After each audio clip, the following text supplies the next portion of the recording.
They are actively infringing on people's rights to live in this country, their rights of freedom of speech.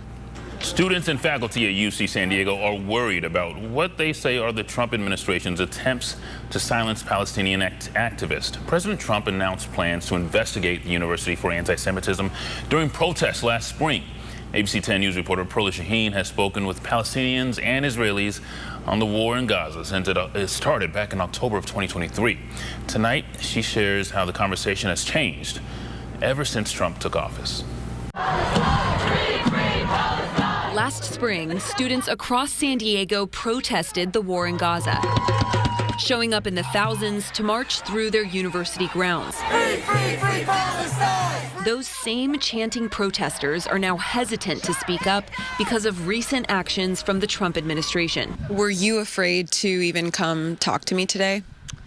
There's something in the back of my mind that's always, what if? One UCSD student with Jewish Voice for Peace showed up to our interview wearing glasses, a mask, and a headscarf. She did not want to give her name for fear of retaliation from the federal government. President Trump has been seeking to deport non-U.S. citizens who took part in pro-Palestinian protests. Simply speaking out, liking Instagram posts can lead to losing your right to education and your basic human rights. People who believe in a free Palestine will still continue to protest, still continue to hold on to the hope and the power that we know that what we are doing is just. The Trump administration is also investigating 60 universities, including UCSD, for what he calls relentless anti-Semitic harassment and discrimination on campus.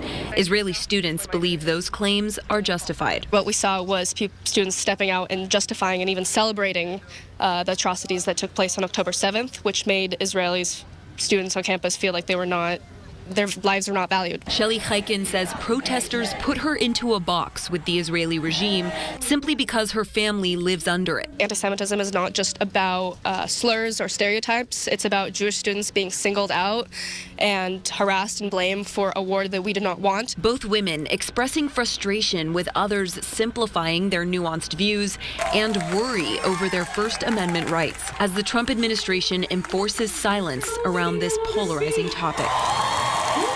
Perla Shaheen, ABC 10 News.